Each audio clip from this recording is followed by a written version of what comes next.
बाद कनाडा में खालिस्तानी समर्थकों के विरोध प्रदर्शन की राजनयिकों के खिलाफ हिंसा की धमकी के बाद देखा जा रहा है कि भारत और कनाडा दोनों देशों के राजनयिक रिश्तों में तल्खी के संकेत दिखने लगे हैं।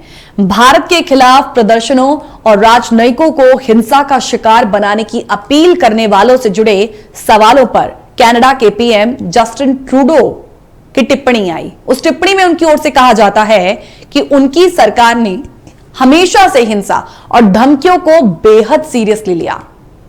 कनाडा ने हमेशा आतंकवाद के खिलाफ गंभीर कार्रवाई की। दरअसल जस्टिन ट्रूडो भारतीय विदेश मंत्री एस जयशंकर के उस बयान पर रिमार्क दे रहे थे जिसमें उन्होंने कहा था कि कनाडा में खालिस्तानी समर्थकों की हरकतें इसलिए बढ़ रही हैं क्योंकि वो वोट बैंक की सियासत का हिस्सा है, यानी कि कनाडा वोट बैंक की सियासत का हिस्सा है। फिर क्या था, यह स्टेटमेंट आई और उसके बाद कनाडा के पीएम जस्टिन ट्रूडो पर भी सवालों की बौछार हो गई और जस्टिन ट्रूडो ने इसको लेकर भारत के संदर्भ में साफ तौर पर कहा कि उनकी ओर से जो कहा गया है वो सरासर गलत है। दरअसल कनाडा में पिछले कुछ महीनों के दौरान खालिस्तानी समर्थक तत्वों ने भारत विरोधी कई प्रदर्शन किए हैं। पिछले दिनों भारत ने अपने खिलाफ ऐसे तत्वों के पोस्टर, प्रोपेगेंडा सामग्रियों और भारतीय राजनयिकों को धमकी के बाद नई दिल्ली में कनाडा के हाई कमिश्नर को समन किया। भारत के विदेश मंत्री एस जयशंकर के बयानों पर प्रतिक्रिया जब उनकी ओर से आती है, भारत के कई मंत्रियों की ओर से इस पर प्रतिक्रिया आती है, तो इसी पर कनाडा की अगले दिन प्रतिक्रिया आती है कि जो कुछ भारत की ओर से कहा गया है इन तमाम गतिविधियों को लेकर, कनाडा को लेकर, वो गलत है। कनाडा का कहना है कि हमारा देश काफी विविधता भरा है और अभिव्यक्ति की स्वतंत्रता को हम भी काफी इंपॉर्टेंस देते हैं, लेकिन हम हमेशा यह सुनिश्चित करेंगे कि हिंसा और हर तरह के अतिवाद के खिलाफ कार्रवाई हो। दरअसल जस्टिन ट्रूडो ने खालिस्तानी समर्थकों के प्रदर्शनों के संबंध में अभिव्यक्ति की आजादी से जुड़ा जो बयान दिया वो भारत को रास ही नहीं आया है। तो हम देख रहे हैं कि एस जयशंकर की वो टिप्पणी और उसके बाद कनाडा की ओर से प्रतिक्रिया आना और फिर उस पर भारत का रिएक्ट करना। सवाल यह है कि ये जो परिस्थिति बन रही है कनाडा में, खालिस्तानी समर्थकों की जो गतिविधियां, जो मूवमेंट उनकी देखी जाती है, इस पर भारत ने जो रिमार्क दिया वो कितना जायज था? भारत की चिंता क्यों बढ़नी चाहिए, क्यों बढ़ रही है? कनाडा में खालिस्तानी समर्थकों के भारत विरोधी रुख को देखते हुए रॉयल कैनेडियन माउंटेड पुलिस ने भारतीय राजनयिकों और राजनयिक मिशंस को सुरक्षा मुहैया कराई।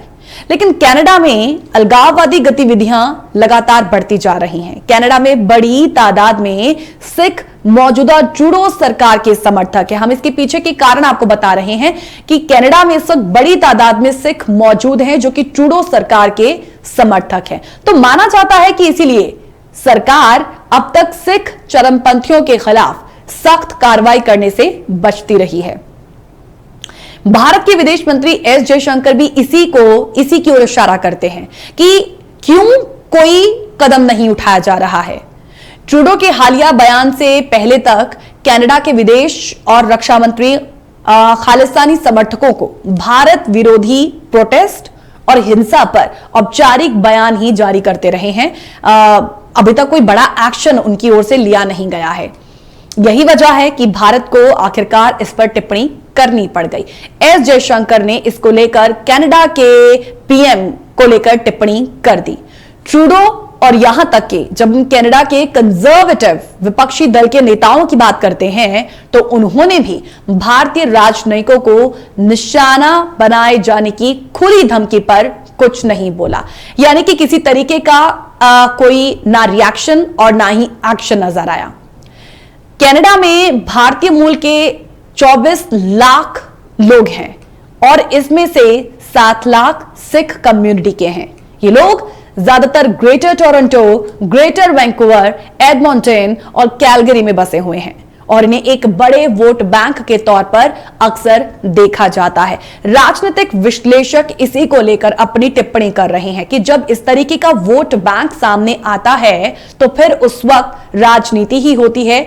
ऐसे मूवमेंट्स को लेकर, ऐसी गतिविधियों को लेकर कोई एक्शन नहीं लेता है। हाल ही के दिनों में कनाडा में भारत के खिलाफ प्रदर्शन हुए और इसके राजनयिकों को दी जा रही धमकी और मिशंस पर भी हमले ने भारत को कहीं ना कहीं चिंतित कर दिया। यही वजह थी कि इन तमाम परिस्थितियों को देखते हुए, इतने दिनों की इन परिस्थितियों को देखते हुए भारत को रिएक्ट करना पड़ गया। पिछले दिनों हुए कुछ प्रदर्शनों के बाद अब एक बार फिर से सिख फॉर जस्टिस के जो संयोजक हैं जीएस पन्नू, उन्होंने भी 19 जून को मारे गए चरमपंथी हरदीप सिंह निज्जर के समर्थन में टोरंटो और वैंकूवर में भारतीय मिशंस के खिलाफ प्रदर्शन की अपील की। Sikh for justice 16 July greater Toronto और सितंबर में ग्रेटर वैंकूवर में खालिस्तान समर्थक रेफरेंडम कराने की भी योजना बना रहा है।